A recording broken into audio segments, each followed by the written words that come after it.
అందరికీ వందనాలు. యోహాను రాసిన మొదటి పత్రిక 1వ అధ్యాయం.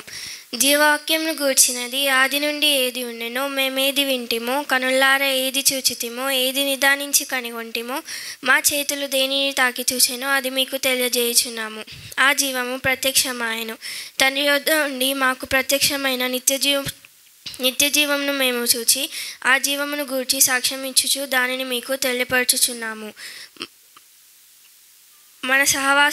మాతో కూడా మీకును సహవాసం కలుగునట్లు మేము చూచిన దానిని వినిన దానిని మీకును తెలియజేయుచున్నాము. మన సహవాసం అయితే తండ్రితో కూడాను ఆయన కుమారుడైన యేసుక్రీస్తుతో కూడాను ఉన్నది.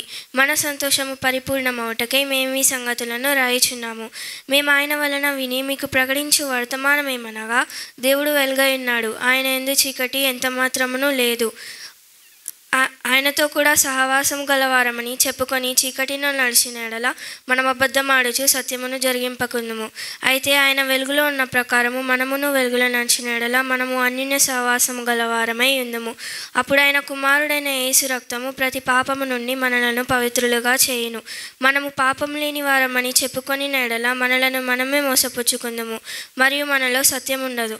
మనము మన పాపములను ఒప్పుకొని ఎడల ఆయన నమ్మదగిన వాడును నీతిమంతుడును గనుక ఆయన మన పాపములను క్షమించి సమస్త దుర్నీతి నుండి మనలను పవిత్రులుగా చేయును. మనము పాపము చేయలేదని చెప్పుకొని ఎడల ఆయన అబద్ధికునిగా చేయవారమగుదుము, మరియు మనలో ఆయన వాక్యం ఉండదు. Thank you.